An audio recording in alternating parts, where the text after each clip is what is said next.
Hey everyone, it's 10 Types, and today I'm coming at you with another tier list. I know you're all excited to see more tier lists by me, but no, I will not just be doing tier lists, obviously. But if you want to see tier lists, comment down ideas for them. But also, I'm just doing all the various types of trainers. I want to make a tier list of all of them so that you have a full idea. And I guess I forgot an F tier as well. I don't know if there's anything F tier on this list. There might be. We'll see. But yeah, these are all the stadiums in the current stadium format. There are, as you can see, not that many. 20 maybe. I'm not sure, but we'll see. Let's just start popping them into the tier list. Also, I really love if you subscribed. If we get 300 subscribers by the end of the month, I'm going to make a special video. I haven't actually worked on it, but I will begin working on it at the end of the month. It's going to be a more heavily edited video. We'll see how it goes. But yeah, I hope I can get there. If you subscribe, that means a ton to me. And also comments. Comments are super cool, so I can interact with you guys. And I'm interested in hearing where you think some of these cards should be. But let's just hop straight into it. With the one stadium that I think is the best, arguably the best stadium, and that is Path to the Peak. This effect pretty much says Pokemon with rule boxes or rule box Pokemon in play have no abilities. There are so many powerful Roblox abilities. If you don't know, Roblox Pokemon are Vs and EXs and GXs and other EXs and Radiant Pokemon and Prism Star Pokemon, and the list goes on. But really, we're looking at Vs and Vs, Radiant Pokemon, and EXs. So these are very powerful Pokemon, including but not limited to, of course, Gardevoir EX, a very powerful card. Miraidon EX paired with Regieleki V Max, Raikou V. All those abilities are turned off. So that deck's kind of gutted. You're looking at things like Genesect V, a very powerful ability. Drapion V, a very powerful ability. Also Drowdon V Max, Arceus V Star, Palkia V Star, Lugia V Star.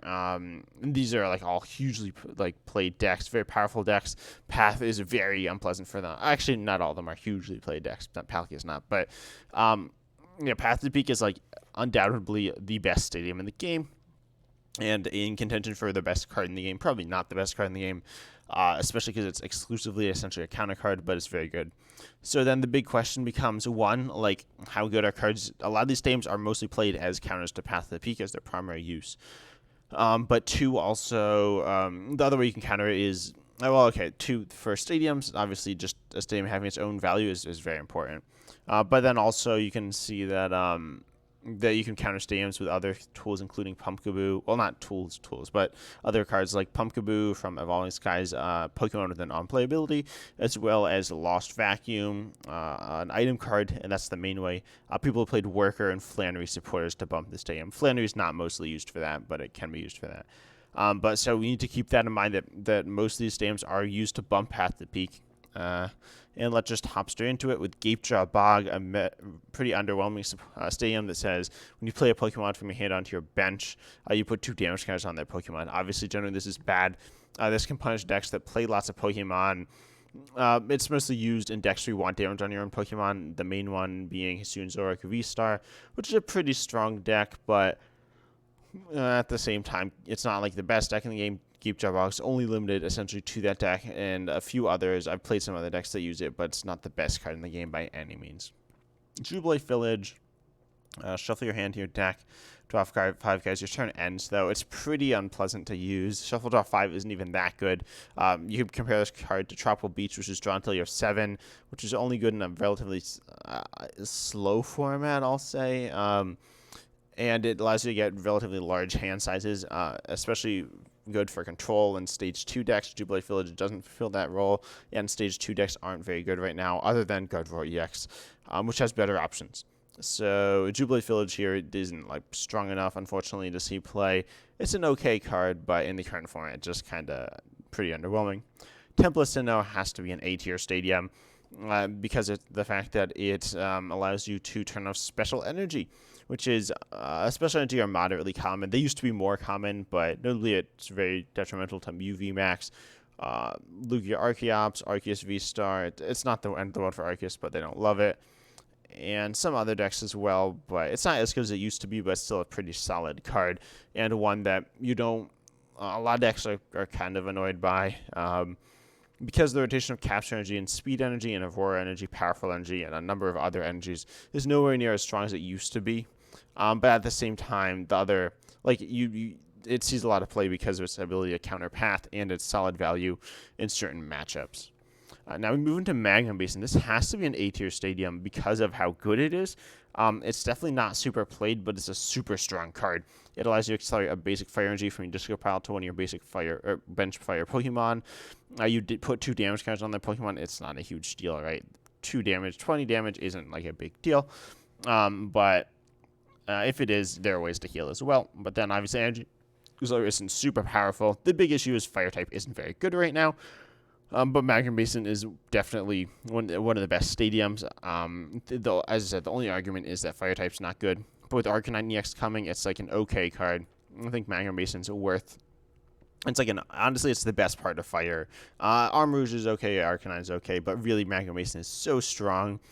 We've seen it see play with Radiant Charizard specifically. Right now, I think pairing it with Radiant Heatran is very solid as well.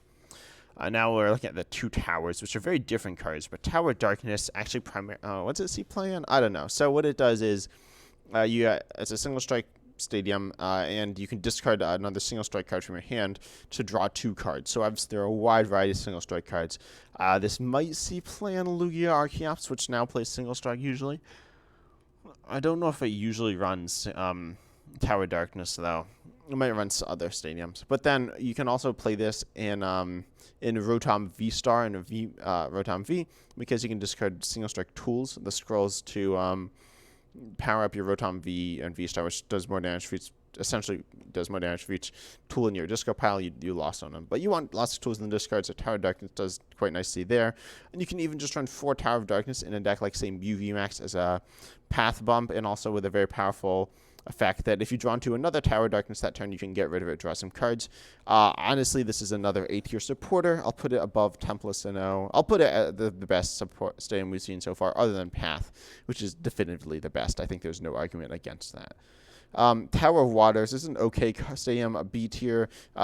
Gives all your Rapid Strike Pokemon 2 reduced retreat cost by 2. Essentially free retreat for all of them except for, I think, Malamar, and there are some other ones, but Malamar is the only one that sees play.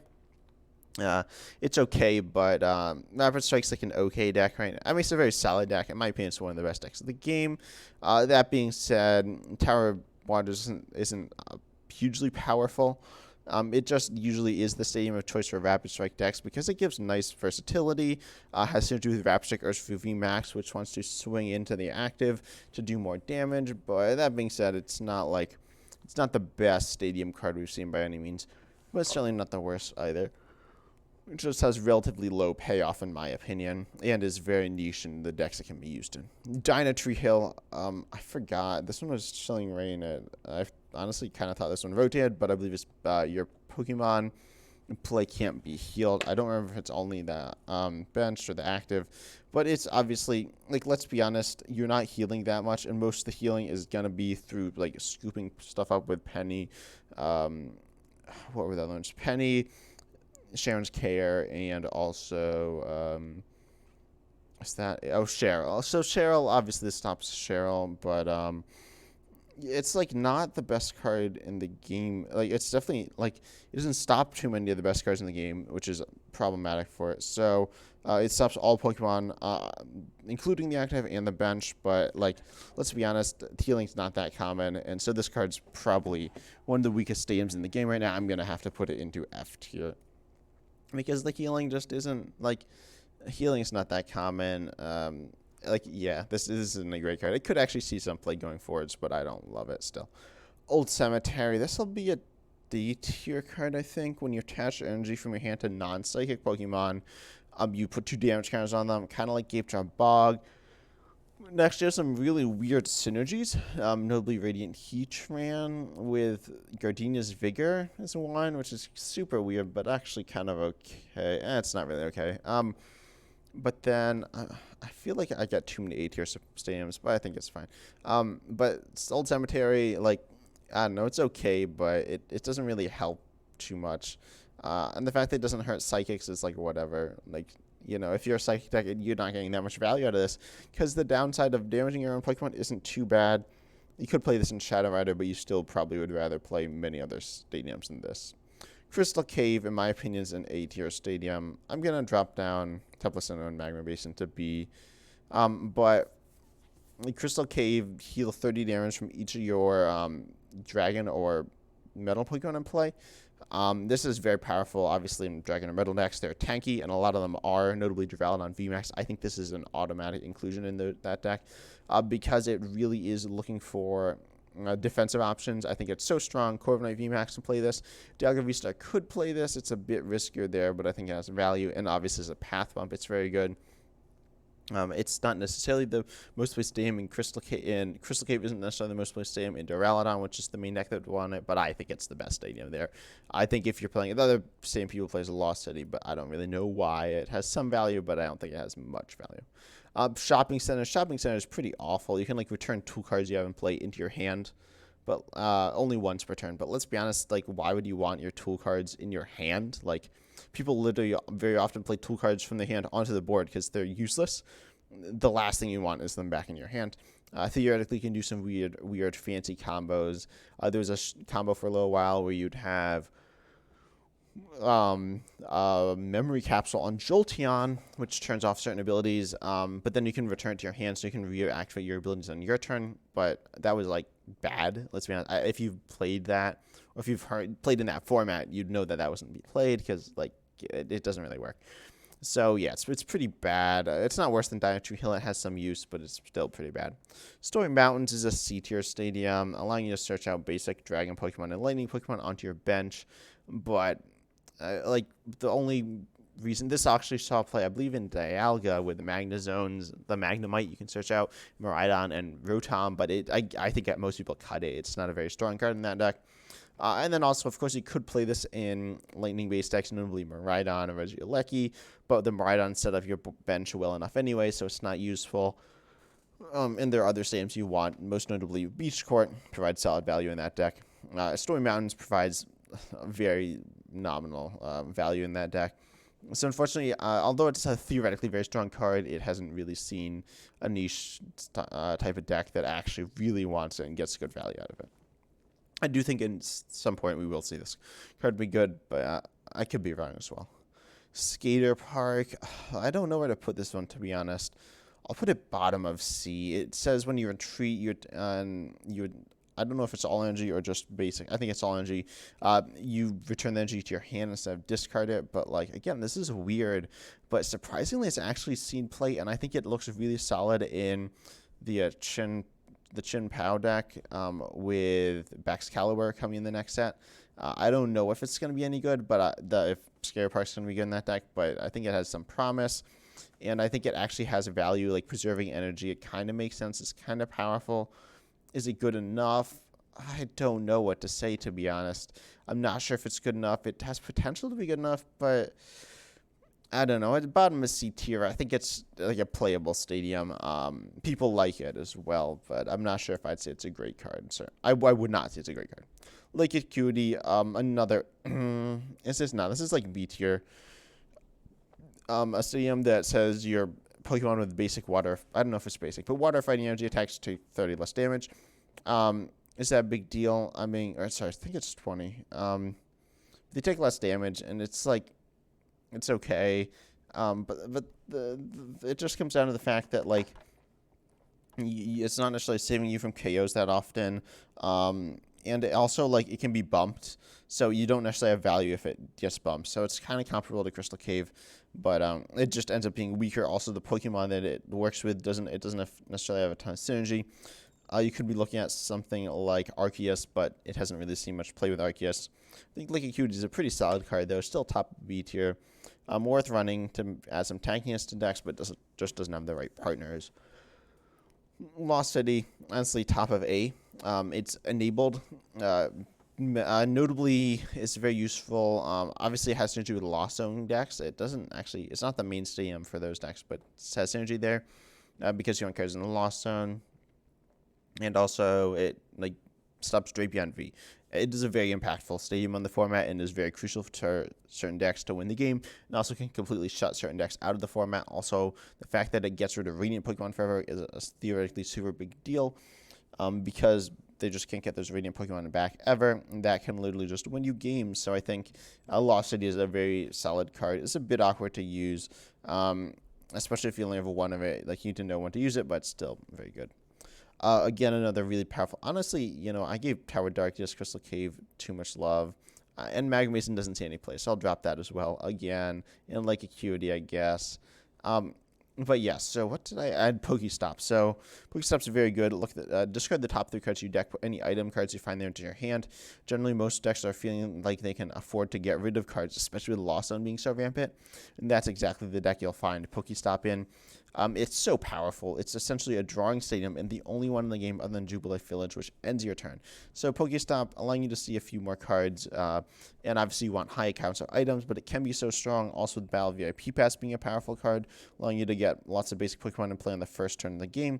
Pokestop has synergy with that, so I think Pokestop's like definitely one of the strongest stadiums in the game because of its synergy with certain cards. Also, not every deck can use it, obviously. It can be very risky to use. So you need to be careful of that, which is actually a good part of it because that means not every deck feels comfortable using it. You could be in a spot where you get upside while your opponent doesn't really get upside. Also, of course, it discards cards, meaning that you can have synergy with discard cards like, I guess, Darkrai is the main one I can think of off the top of my head, or Tatsugiri Dondozo. They're not super common right now, but the discard synergy is something worth noting. Primordial Altar is a weird one. I'll put it at the top of D. It's pretty underwhelming, but it's pretty like neutral as well. If you're looking for a neutral stadium this size yours, I guess. Once in your turn, you may look at the top card of your deck. You can discard it. It gives you some idea of what's happening coming in the next turn. It provides moderate value, but generally it doesn't change what you do too much. It can allow you to thin. It's an underwhelming card, but it's not a useless card. As a generic counter path, I think it's fine. Now we come to the most divisive stadium in the game. In fact, possibly the most divisive card in the game, that being Champions Festival, a Worlds promo. Essentially impossible to acquire, which is pretty weird. Debatably shouldn't even be on this list, but I've decided to put it on this list. It's a pretty mediocre stadium. I'll put it at the top of C tier here. It has minor synergy with Gardevoir EX. I suppose I should tell you what it does. It does heal 10 damage from each of your Pokemon if you have a full bench. If you have 6 Pokemon in play, it's okay, but really healing 10 damage is pretty underwhelming. The fact that Crystal Cave, which heals 30, is seeing very little play, and it synergizes with essentially the best Pokemon that want healing, shows that Champions Festival's healing 10 isn't great. And so it's like weird. It's not an awful card, but obviously, as I said, it's essentially impossible to obtain.